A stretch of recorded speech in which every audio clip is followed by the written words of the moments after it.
Can everybody see my screen? If I can get like a thumbs up. Perfect. Okay, thank you. Okay. Hi all, I would like to welcome and thank you all for joining us today in our panel, What Now, What's Next, Navigating Transportation Amid the COVID-19 Pandemic, hosted by the Student Sustainability Collective at UCSD. I want to first start off by introducing myself. My name is Vivien Nguyen. My pronouns are she, her, hers, and I am the current director for Urban Development and Transportation Justice for the 2021 school year. I am here with some other panelists today from different orgs and who are doing work around transportation. And so I thought it would be in our best interest to invite them and to share their insights on what is happening within San Diego's transit system, what can be done to improve, to work towards more sustainable efforts and reaching our city's climate change goals.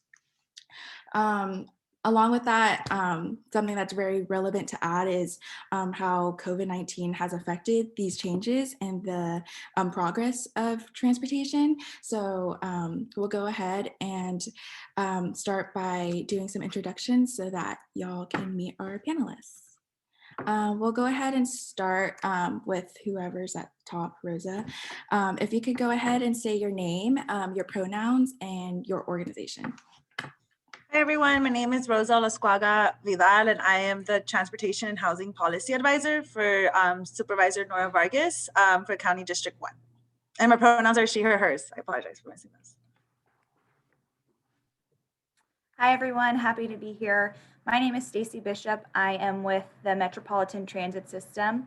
I work in our Marketing and Communications Department, and so I oversee a lot of our community outreach efforts as well as our College Pass program. And my pronouns are she, her, hers.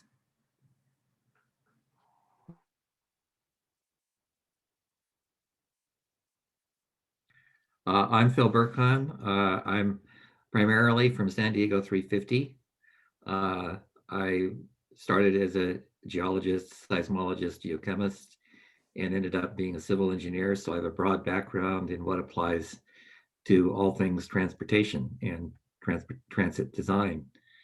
I'm also on the Quality of Life Coalition and the San Diego Transportation Equity Group. Over to Larry. Hi, Larry Emerson. I'm a retired senior transportation engineer from Caltrans. So we had a lot of transportation going on at Caltrans. I also lived in Tokyo more than 10 years and used the train and subway system over there. I'm a member of the Electric Vehicle Association and active member in the San Diego 350 Transportation Committee. Hi, everyone. Thanks for watching and thanks, Vivien, for putting this on. My name is Malika Morrison. I'm the co-director of policy at Climate Action Campaign, a nonprofit based here in San Diego, and also the chair of the San Diego Green New Deal Alliance, which is an alliance of 51 organizations dedicated to a zero carbon future in a way that creates good union jobs and more just communities. Thank you. Perfect. Thank you so much for everybody for being here today and giving their time. I really much appreciate it. I very much value your expertise, and I'm excited to dive into this conversation. To first begin, I wanted to give a brief history of San Diego's public transit system. It's a fairly long one, so I try to synthesize it as much as possible. And if you are interested in finding more information, MTS has a very cool interactive timeline that you can check out at the bottom of this slide if you would like to learn more. But really it starts in 1886, where San Diego's experiencing a very large increase in population growth and demands for a better public transit system, starting off with electric streetcars. From there, through the 1900s, there are many new expansions that spur the next phase of transportation growth within the city through electric car services, new depots that are serving as stations for the Amtrak, the coaster, and the trolley system. Along with that, the motor bus goes into service, operating in Southeast San Diego, within National City and Chula Vista. Ridership increases through the mid-1900s after World War II, where San Diego becomes this huge boomtown for military personnel. Along with that, during this time frame, the transit system goes under different management, and at one point was even privatized until 1975, when SB 101 was implemented, that gave Metropolitan Transit Development Board jurisdiction over this area, which is now called MTS, and is responsible for serving over 3 million San Diego County residents now, and over 3,200 square miles, which is crazy. And then within, we see in 2000s, new models of buses are being introduced, as well as new construction for different connections, such as Mission Valley to SDSU and Grossmont. Along with that, we see improvements in technological features such as the compass card, things such as the U-Pass that we can access through our phones, mobile ticketing that is available to make convenience easier for riders. So yeah, that is a very short, brief history of it. And now we will go ahead and start into the question and answer portion of the presentation. So I'll go ahead and start with San Diego 350, Larry and Phil. Why is it that San Diego's transit is historically been underdeveloped? I think that's it's pretty clear that it's just been not very many resources devoted to it, but yet there's still a lot of successes. Like, one of the good things is the trolley system we have was built at very low cost, and it's Right. operated very efficiently. Mm-hmm. So those are but there are problems. You know, it's the system we have is centered on downtown, and that's our number 4 job center, and it's very hard to use transit to get to most of the jobs now. Right. And I think you might want Stacy to chime in here. Yeah, I think one of the challenges, and I think this answer will come up a little bit in some of the other questions we received, but Southern California is really car centric. And so as Southern California, including San Diego, was built out, it really was around the personal vehicle. And so car was king. And so you saw a lot of funding, I think, go to freeways and to highways, and not as much value put on public transit. And so now we're trying to play catch up. And I think, as Phil alluded to, as San Diego has developed and job centers have moved outside of the downtown core, the funding necessarily hasn't been there to invest resources to get public transit there as efficiently as we would like to.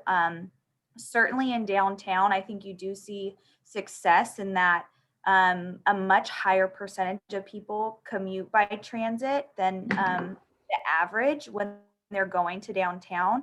Hopefully we see that with the trolley extension up to UTC as a major employment center.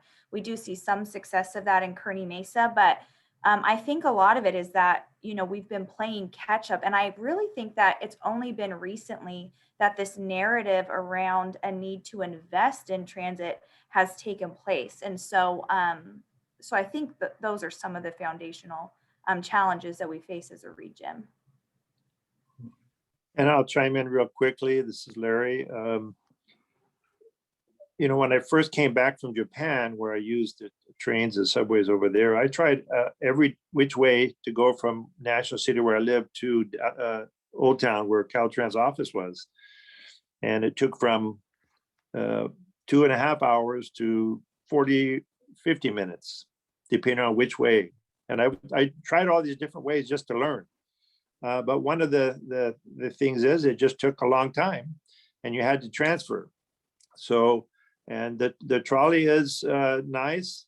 But one thing in Japan, they had express trains. So you could choose between a milk train that stopped at every station or get in a crowded express train and get there faster. There is no choice here unless we move forward with a transit system that's going to be faster and doesn't stop at every station. But that's it's if a city is designed to run with transit, it can be a lot more efficient. In the past, people got around with transit in the early 1900s in San Diego, and even before World War, the bus was king. People got around with buses.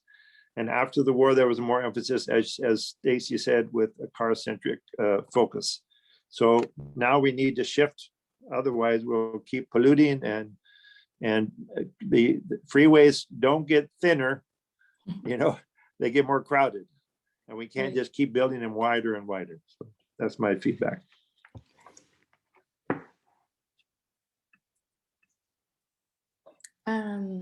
If no one else wants to add, I was just wondering, looking at other cities in the country, what are different models that San Diego can look to move towards and implement some of those models into our city?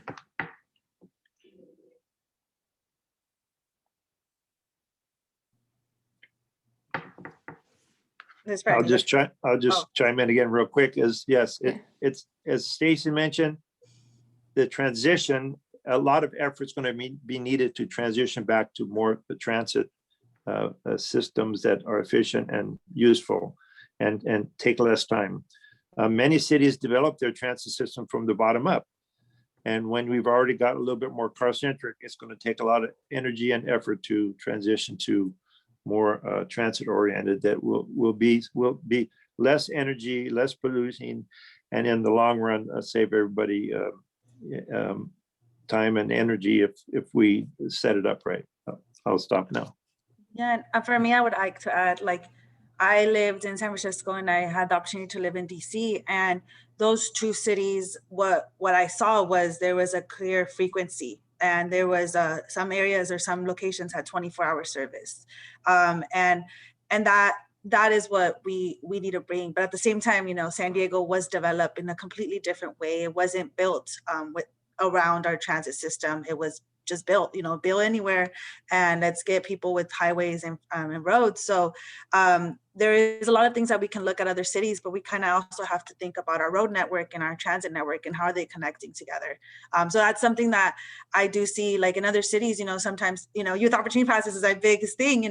There's no cost transit. That incentivizes folks to hop on, but we can't provide no cost transit without having a good service and without having quality service. So that is something that we can look at other cities and bring it to our city. But we also have to reconsider that we developed our city a little bit different than other cities as well. Right, for sure. I think understanding the historical context of it and how the construction of how our city was built is very important. And obviously different cities are built different ways. So it's not easy to transition completely that quickly. So thank you for mentioning that, because I think that's really important. And can I just piggyback on that thought? I think when we think about development, one of the things that you are hearing around the region is about density and more transit-oriented developments. And so I know our board has been more aggressive in passing a transit-oriented development policy and making that a priority. I think a lot of the cities and counties around the region. So I think as we see more density happen, certainly our most successful lines and routes are in dense areas. So I think that's one thing that we can really do. And I think, like Rosa alluded to, it's kind of the chicken and the egg with creating a transit culture. You need to provide transit to get people on board. And then as people get on board, it becomes more common. And so I think, part of also, when you travel to other areas like Chicago, New York, DC, San Francisco, it's natural for people to get on board. And so I think that the more that people speak up and say, hey, we want this in San Diego, we want to see this take place, and the more that you hear that chorus happening, the more likely it is to become a reality too. So I think there just needs to be also a culture shift. And like I said, that goes hand in hand with understanding that there needs to be the transit infrastructure there. And like Rosa mentioned, the transit services that make transit a viable option. And so those things go hand in hand. Yeah, no, for sure. Thank you so much for sharing, everybody. That was very insightful. I do want to ask Malika a question. So as mentioned from before, California or San Diego as well has a very strong car culture. What can be done to shift into a more public transit and commuter friendly culture as more, I mean, some people have already mentioned ways we can do that, but what is your take on that? Yeah, good question. So our approach in the San Diego Green New Deal Alliance is educate, advocate, and organize. And those three kind of have to go hand in hand. First, I think many people are not aware of the possibilities that a world-class transit system can bring for our region. I think so many people are just kind of locked into this car-centric culture and don't realize how problematic a car-centric culture is for the climate, for people, especially low-income communities of color that live near freeways and also to really depend on transit to get around. How problematic the world-class transit system is for kind of really connecting everyone to opportunity. So I think we need to start educating people about what is possible and how exciting, shifting away from a car-centric culture can be. We need to organize, we need to get people involved in this movement to help spreading the word, to be active in shaping local policy. And then we need to really be advocating for the policy change we want to see. So I don't know if I said those in the correct order, but yeah, educate, organize, and advocate. And one way that we can do that is for people to get more familiar with how you participate in local politics and how you help shape policy. And so there are a lot of trainings. San Diego 350 does trainings. Green New Deal Alliance tomorrow night is doing training on how you give public comment. So how you go to MTS or City of San Diego or the county and speak up for what you want directly to decision makers and tell them how important this is to you. So yeah, stop there. Yeah, perfect. I could add one thing to that. Mhm. Those are all things that we are doing right now, and we can do more to try to create a new kind of human being that's much happier on transit than sitting in their car.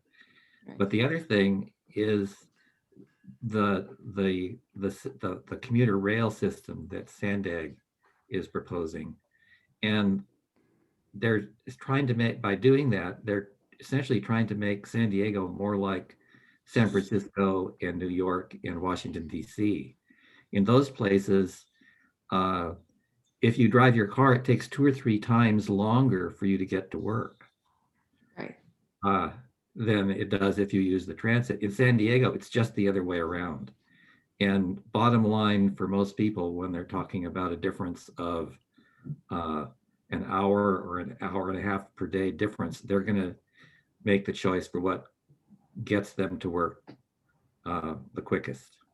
And Sandag is working off that to design their system. Yeah, for sure. Definitely what we're seeing within like UCSD's population is that a lot of students are coming from Southeast San Diego to La Jolla when classes were in person. And so taking the bus was a lot longer commute than just driving. And so we're seeing that parking structures are filling up very quickly and there's not enough spots and people are coming, driving their own cars individually. And so I feel that once the new line is being built and there are greater amount of frequencies, students are going to find that it might be easier to use public transit rather than driving their own car. So right. Yeah, I think what Sandag may end up being able to do is get workers from District 1 to Cerrito Valley in 35 minutes. Yeah, that'd be amazing to see. It would. So now Can I I chime want, in? yeah, of course. I just don't know about the viewers, but for a long time I heard the name Sandag and I didn't know what it was. Sandag is, I don't know if this is the most accurate description, but one of the major things they do is they plan our transportation future for the region. And they do other things too, but that's one of kind of their major focuses. And right now they're working on this plan that will plan our transportation for the next 30 years. And so this is huge. And this is a great opportunity for anyone who wants to help shape transit in the region to get involved and get active. Perfect. You all mentioned something along the lines of like public policy and talking to important stakeholders. How important is it to have student voices in that conversation, and how can students participate? This is open to anybody who wants to talk, by the way. I'm going to chime in, and I want to encourage all the students to get involved. You can make a real difference, and not just your sustainability group, but all of the clubs on campus. When that trolley line gets in, everybody should be trying it. And if someone's going to come and visit them, they should all encourage their parents or whoever's coming, stop at a trolley and get on the trolley and come and visit them, rather than everybody drive up to the campus. That's, I think, encourage everybody on campus to get involved with using it, and encouraging others to use it will be really important. When I was in Japan, you mentioned you have a U-Pass. When I was in Japan, the companies paid for the pass, the monthly pass. I didn't have to pay anything to get to work. And I used the trains and trolleys. So the U-Pass, does that pay for a certain percentage, or how is that? Is that going to also pay for the trolley, or how does that work? Maybe you guys could push for better programs for the trolley passes for students too. Yeah, I'll hop in. This is part of what I was going to answer. But, I think UC San Diego is such an excellent example of what organizational and student-led leadership can do for transit in the region. I think we at MTS talk about UCSD as a partner a lot because they have done the work that we talk about. They have done the work to make driving inconvenient, to be honest with you, in terms of making parking inaccessible or more expensive. They have invested money into public transportation, and we've seen a success. I think, prior to COVID, obviously, students who had a U-Pass were making almost 500,000 trips every month, which is incredible. That's a huge number in our system. And so really students led that effort with the referendum. And so I would say to other students not at UC San Diego's campus is look at what you can do with your schools, with your school administrations. The way the U-Pass works is students pay a fee, but it is highly, highly, highly subsidized and lower than the cost of a normal transit pass, even our reduced college fare program, because everyone is bought into it. So that's one way. I think some of the other things that have been named here too is we're a public agency. And so we have board meetings, and our board is made up of elected officials. So if you don't know your elected official, get to know your elected official, get to know their staffer who works on transportation issues, and make public comments at board meetings. I know public speaking can be intimidating for a lot of people. I promise all of our board members and staff are very kind. So it's not as scary as it feels sometimes when you get up there, but it really is important to have public buy-in. I think one of the good things about COVID is that I think it has made public meetings more accessible for people because meetings are online. Obviously, technological access can still remain a challenge, but if you have a computer, you have more freedom to attend a meeting from your own home, but you can always leave public comment in advance. And I think sometimes it can feel discouraging if you're not aware of that, or aware of the process or how change happens, but it really does matter when you take the time to make the effort with staff and with board members to provide your feedback. And then also I would just say, stay involved with community outreach efforts. We try and post when we're out in the community talking about projects or upcoming, attend those meetings when you can, provide input on those things when you can. Engagement, I think, is the best way to help create change. Yeah, and also I'd like to add, a lot of the decisions are being made with or without you. And that's something that young people have to realize, because, at the end of the day, like, we're going to inherit this future. We're the ones that are going to be facing the consequences and the lack of direction that previous people had. And it's so important for us to get involved and not ignore it. I know that it's easy just to focus in federal government or, sometimes state government. And we often forget that, like, we literally control how much we pay in our fares, how much our lights or what streets get or what streets don't. So local government is very important, because at the end of the day, like, we need to make sure that we're able to live in the communities that we're from and not being displaced. And that also comes with transportation investments. And that also comes with us making sure that that we're in these spaces. And I always say this to my young folks. When I was an organizer, it was just like, if you're not in this table, then it's going to be somebody else that has the time and that privilege to be in that table. And I think I think what Rosa said is really important. Is I think a lot of people don't realize the conversations around the trolley up to UC San Diego started decades ago. So this decision for this trolley line that's going to be opening in 2021 was happening in 1980. And so I think, especially when you're talking about, as we alluded to, Sandag's 5 big moves and their vision for the future, we're talking about projects that are going to take years and possibly decades to fund and build. And so if you care about it now, that's when the decisions are being made, even if the fruit of that maybe isn't necessarily seen for a little while. So I think that was a really important part of what Rosa said. Yeah, I just want to add and say I completely agree. I mean, this is our future, those of us who are younger, and the decisions are also being made by a lot of older people, no offense to anyone older, but that don't necessarily always reflect the values of younger people who generally care more about climate, care more about equity. So we need to be there shaping this future that's going to ultimately be ours. And how you can get involved, there's so many ways, there's so many great organizations. Rosa mentioned the youth opportunity passes, the no-cost transit passes for youth.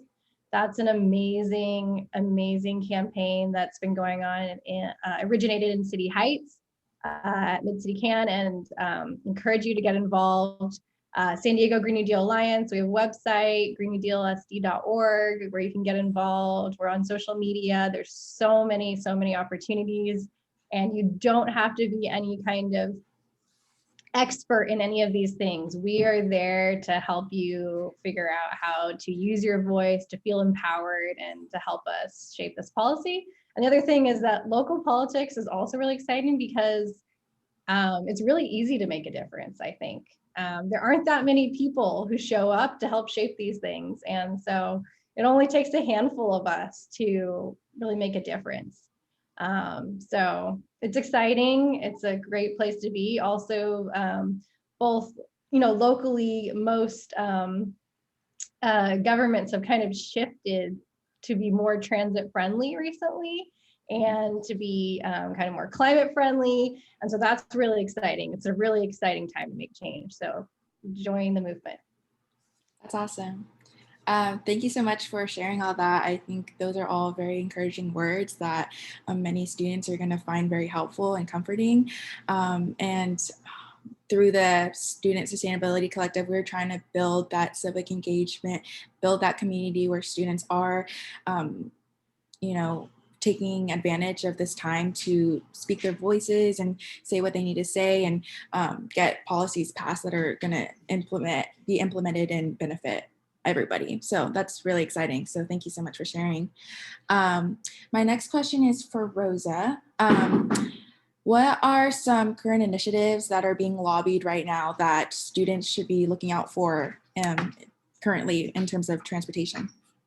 Yeah, so I know we were talking about the Sandag Regional Transportation Plan, and that that is something that we should not be sleeping on at all, because that is the vision. That is going to be the direction of transit and like the future transit investments in our future. And that impacts like all cities, all jurisdictions in our region.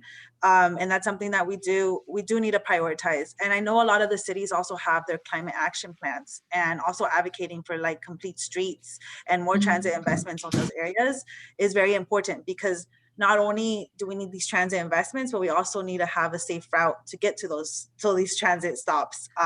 So there's a lot of different areas that people like. You can live in El Cajon and you have a representative in Sandag. You can live in La Mesa and you still have a representative in Sandag. So there is MTS, obviously there are operators, but North County Transit also is an operating system up there. And there's so many different opportunities, but definitely right now is the regional transportation plan. That is the draft is coming in April, and then that will be hopefully finalized, and good decision making will be there hopefully. So we're excited for that. There's one thing that MTS I know is working on that the students might want to get involved in, and I've seen some stuff from MTS about reorganizing the bus routes a little bit to fit in with the new trolley. Is it too late? Is that process still going on, and could the students get involved? Yeah, so thanks for bringing that up, Phil. Yeah, so whenever we have a new trolley extension, we will reorganize some of our bus routes around that trolley extension to try and make it more efficient. And so our planning team has a proposal out to basically reallocate some resources of existing bus routes to surrounding ones to make it more efficient to connect people to that trolley extension between Old Town and UC San Diego and UTC. So our board is scheduled to hear that. We already did our public outreach meetings this past month, but the March 11th board meeting is the official public hearing. And so that's a great time. If you go online to our website, sdmts.com, under our current projects page, the Midcoast Trolley Extension has the information of what is currently being proposed. You can watch or download the presentations that were provided at those public meetings. And then I believe you can either submit a comment online, you can do it through the clerk of the board, or you can attend that March 11th meeting to either speak in support of those changes or to request any changes or things that you oppose in those. So the public meeting is coming up here in about a week and a half, 2 weeks. This is Larry. I'm going to chime in. I think early on, Phil or somebody mentioned about the resources, and maybe several people mentioned resources, that compared to other cities, the amount of money that goes into transit in San Diego is much lower. So if, I think MTS does a fantastic job of reallocating and doing the best they can with the funds they have, but to bump up the system to be more frequent and user friendly, they do need more resources. And getting involved, did anybody say register to vote? I think the young people can register to vote, and they can say, yes, we want to invest in the future of a better transportation system. And every gallon of gasoline that goes into their car, about 80% burns up in heat. Is that a very good way to use our money? I mean, it gets us around, we're used to it, but it's a waste of energy. And a good transit system can be very much more economical in the long run if we invest in it. So that's something, if everybody can register and provide your input, learn more about it, you feel you want to vote for additional funding for an improved transit system, then here's your opportunity. Perfect. If no one has anything else they want to add, my next question is, we're talking a lot about progressing in investments in public transit and things of that nature. But currently with the pandemic, it does scare a lot of people to use public transit. How can we incentivize riders to continue to use it during this time or later down the road when COVID is over? I'm going to chime in here just to do some myth busting. I think one of the challenges with public transportation is that a lot of people have perceptions of public transit without actually firsthand experience of public transit. And so we often find that the people that use public transit have a much higher or better view of the system than people that don't, including safety metrics. And so one of the good things and encouraging things is that there's not evidence or research to support that COVID is spread via public transit. It hasn't been known to be a super spreader. When we look at our staff, I think we've only had one case of staff to staff transmission at the agency. And so I think hopefully that's encouraging to people just to educate themselves that, public transit hasn't been proven to be a super spreader or a cause for concern. Obviously, we have policies in place. We have more rigorous cleaning protocols. We have mask policies. We've done a few things on board to keep our operators safe. And it is scary for people. We understand, I think so much of COVID-19 has felt outside of all of our control. And I think sometimes being in public spaces increases that feeling that it's not out of our control. But, I think we really have been focusing on educating riders about our cleaning efforts, what we're doing to keep the system safe, what they can do to help keep themselves and other riders safe.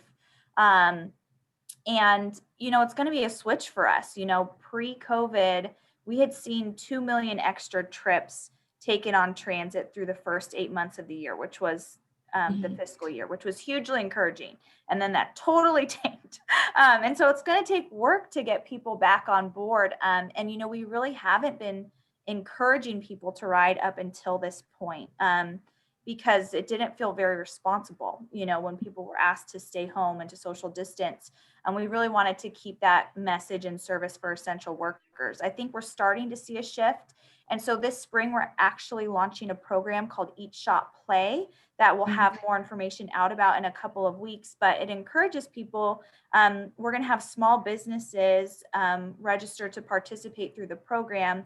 When you shop and make a qualifying purchase at those places, you can earn a stamp on a stamp card. And when you get 10 stamps, you can actually bring that in for a free transit pass. So I think that's a great thing is if you're already going out to eat at a restaurant or a coffee shop or whatever, these businesses that occur, if you can get a free transit pass, I think that can encourage people to give transit a try or get back on board. So it's certainly been a challenge to navigate ridership during and after COVID, but, I think us maintaining our service levels, we haven't cut any service, is certainly going to be helpful for people when they're ready to get back on board.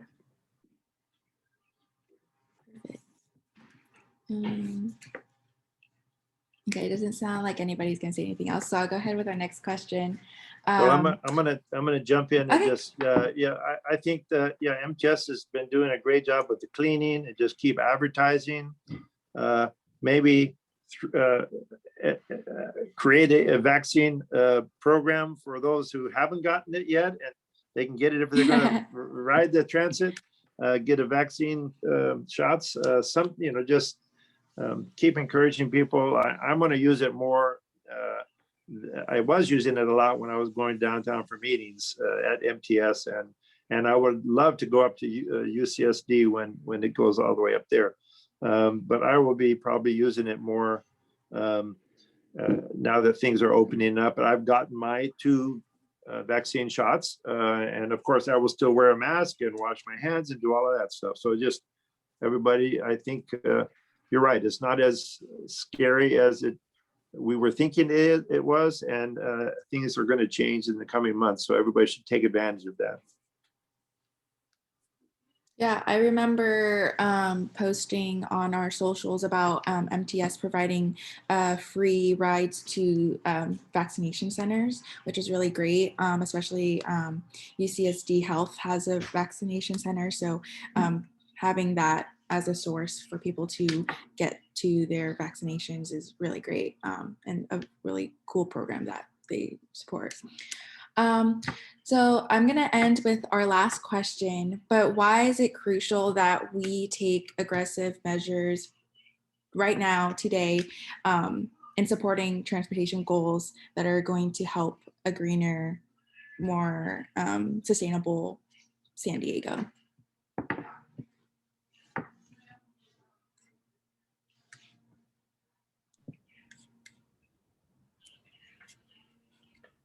I guess I can go. Oh my gosh, there's so many reasons this is so important. First, we're in a climate emergency, and transportation is our largest source of greenhouse gas emissions. So this is critical for a livable future for ourselves, for future generations. It's also a huge racial justice and equity issue, and we have to fight for a world-class transit system that connects everyone to opportunity, that provides clean air for everyone, that makes people feel safe, that, you know, it's a transit system that people can afford. So there's just so much at stake, and I'll pass it on to anyone else who wants to answer. And a reminder that it does take time for these things to evolve and to get the funding.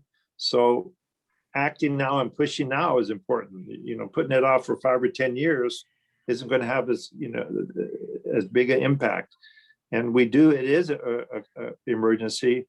And the more people understand that the climate is becoming critical, the extreme weather conditions are happening in rain, heat, and we saw the Midwest. Yes, they've had those Arctic blasts before, but they're going to become more extreme.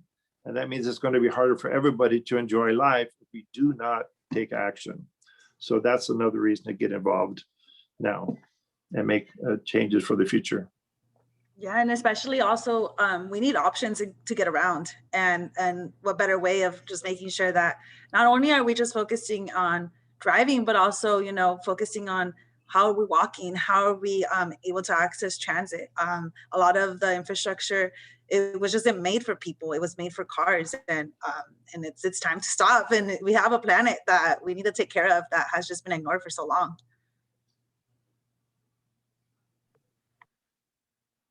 Yeah, I think, you know, I think the mentality or the phrase, like, if nothing changes, nothing changes, you know, and that's the reality, that if we don't change the way that we're doing things, it's not going to get any better, you know. And I think, especially for young people that are dissatisfied with the way it is, like Rosa mentioned, if you're dissatisfied with your choices, then we need to make some decisions. And I think change can be hard and it can be scary, especially when we're talking about big vision that can feel overwhelming. But you know, there has to be some courage to make some decisions for the future we want, while also looking at the near-term future. I think there are a lot of decisions, you know, Rosa mentioned earlier, service. I think service frequency. There are some immediate changes we can also make to this system with investment. And I think that's one of the things that I would also say, you know, I think, you know, when we talk about transit and its benefits, of course, climate and traffic and access to economic opportunities, but it is an investment in our community. And MTS and investing in public transit is also good for the economy, quite frankly. You know, we did a study that shows that for every $1 that the region invests into MTS, almost $3 in value is returned to the community, which is huge. If you got a 300% return on investment, that's incredible. You know, and that comes in terms of, you know, climate benefits, but also good paying jobs and quality jobs for our region. And so, you know, I think that we have to stop thinking about transit as, does the bus come directly to my doorstep and take me directly where I need to go? You know, it's going to work, and it does work really well for some people right now.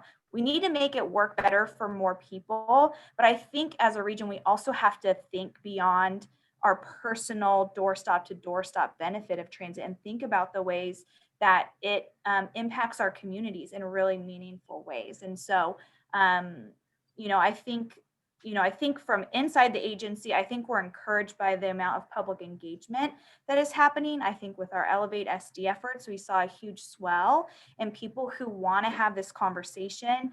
And so I think we're making a lot of progress. And so I think we're in an encouraging spot. We have a lot of work to do, but you know, I think that we're seeing a movement. Stacy, could I get a copy of that report? Yes, I will send it to you. It's also available online at sdmts.com. Okay, I'll see if I can find it myself, but I may have to ask for help. And then Phil, did you want to conclude with your perspective on why we need to take aggressive action now with transit? Well, one of the things I specialize in is the actual climate science done by the IPCC. And there's a lot in there that talks about accelerations starting to occur. And if we don't get a hold on it now, it's going to be very much harder later. Yeah, for sure. Okay. I think that is going to be the conclusion of our panel. I would like to thank all our panelists for being here today and giving us your time to share your insights. I think this was a really great discussion and encouraging conversation that I hope students find really helpful, and that is going to motivate them to take action and take charge of what is important and for us and for the environment. And so I hope y'all enjoy this panel, and I hope you guys have a good rest of your day. Thanks. Yes, thank you. Thank you. Thank you.